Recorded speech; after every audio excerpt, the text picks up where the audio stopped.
My name is Emma, and I live in San Francisco. 35 years I've spent navigating the hills and fog of the city, and I thought I'd seen it all. I work as a senior software engineer at a mid-sized tech company nestled in the Soma district. It's a decent job, pays the bills, and most of the people I work with are, well, let's just say they're characters. But one character in particular stands out in my memory, not for anything groundbreaking he did, but for a story that still makes me chuckle to this day. His name was Mark. Mark was a technician, a quiet guy in his early 20s, always sporting a slightly rumpled shirt and a perpetually tired look. He wasn't particularly remarkable, except for one thing: he was obsessed with collecting empty soda cans and bottles. Now, San Francisco isn't exactly known for its cheap living, and I knew Mark and his wife were expecting their first child. Every little bit helps, right? Apparently, Mark had decided that abandoned aluminum and glass were his personal goldmine. He considered any discarded can or bottle fair game, rescuing them from trash bins with the zeal of an archaeologist unearthing ancient artifacts. Honestly, it wasn't a big deal. We all knew Mark was saving every penny he could. The only thing that got under my skin was his tendency to hover around anyone drinking soda.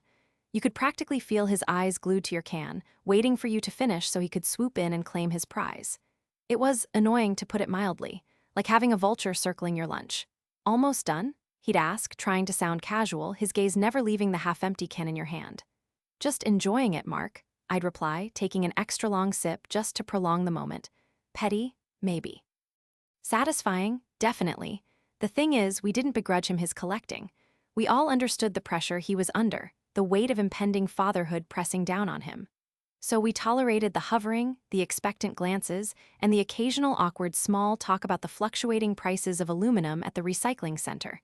Then came the big news. Mark's wife went into labor. The blessed event, as some of the more sentimental members of our team called it, had arrived. Mark took paternity leave, a well-deserved break to welcome his child into the world, and more importantly, to wait for his mother-in-law to arrive and provide some much-needed support. A small group of us decided to see him off as he left for the hospital. There was the usual round of handshakes, back slaps, and congratulations. We wished him luck, told him to get some sleep, and then watched as he drove off, a mixture of excitement and exhaustion etched on his face. As we walked back into the office, a mischievous glint flickered in my eye. An idea, a rather brilliant and slightly devious idea, had taken root in my mind. "Okay, everyone," I announced, gathering a small crowd in the break room. "I have a proposition." I explained my plan, a plan born out of months of suppressed annoyance and a genuine desire to do something nice, albeit in a slightly twisted way, for Mark. The plan was simple. We would collect every single empty can and bottle in the office and fill Mark's workspace with them.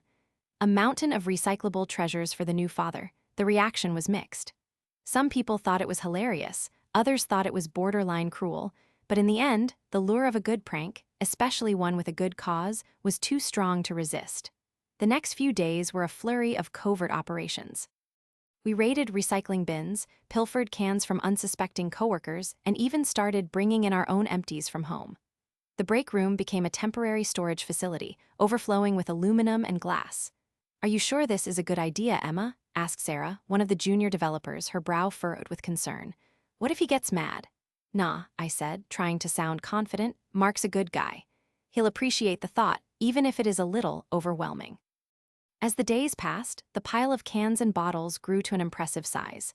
It was becoming clear that we might have underestimated the sheer volume of discarded beverages consumed by our office. We had to move the operation to a larger storage room, a disused server closet that smelled faintly of ozone and forgotten dreams. Finally, the day arrived. Mark was due back from paternity leave. His mother-in-law had arrived, the baby was healthy, and he was ready to return to the grind. The final stage of the plan was put into motion. Under the cover of darkness, a small team of us, armed with trash bags and a hand truck, descended upon Mark's workspace. We carefully arranged the cans and bottles, covering every single horizontal surface. His desk, his chair, his filing cabinet, even the top of his computer monitor, all were buried under a shimmering avalanche of recyclable waste. We stood back, admiring our handiwork. It was spectacular. A monument to consumerism, a testament to our collective commitment to recycling, and a slightly deranged welcome-back gift for a new father. The next morning, I arrived at the office early, eager to witness Mark's reaction. I positioned myself near his workspace, pretending to be engrossed in a particularly challenging line of code, but my ears were perked, waiting for the inevitable sound of surprise, confusion, or possibly rage. I didn't have to wait long. I heard the familiar click of Mark's keycard, followed by the creak of his office door. Then, silence. A long, drawn-out silence that stretched on for what felt like an eternity. Finally, a sound. Not a shout, not a curse, but a soft, almost reverent gasp. I peeked over the divider. Mark was standing in the doorway, his eyes wide, his jaw hanging open.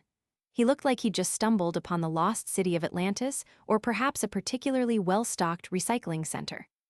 He slowly walked into the room, his gaze sweeping over the mountains of cans and bottles. He reached out a tentative hand and touched a crumpled aluminum can, as if to confirm that it was real. Then a smile spread across his face. A slow, genuine smile that reached all the way to his eyes. He started to laugh. A quiet chuckle at first, then a full-blown belly laugh that echoed through the office. "Oh my God," he said, wiping tears from his eyes. "You guys are insane." The rest of the morning was a blur of activity. Mark, with the help of a few volunteers, began the monumental task of clearing out his workspace.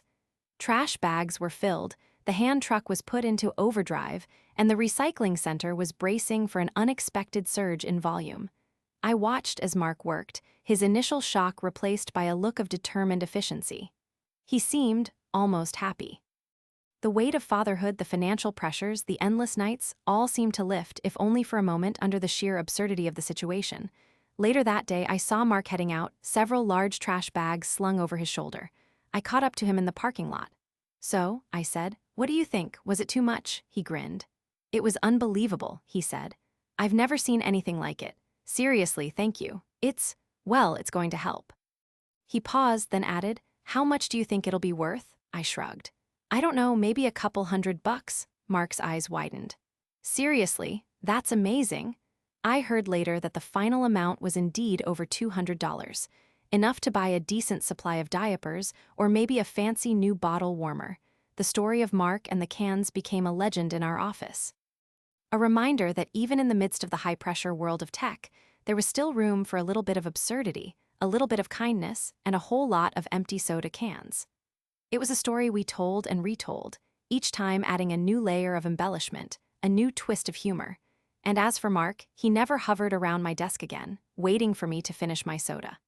But every now and then, I'd catch him looking at me, a knowing smile on his face.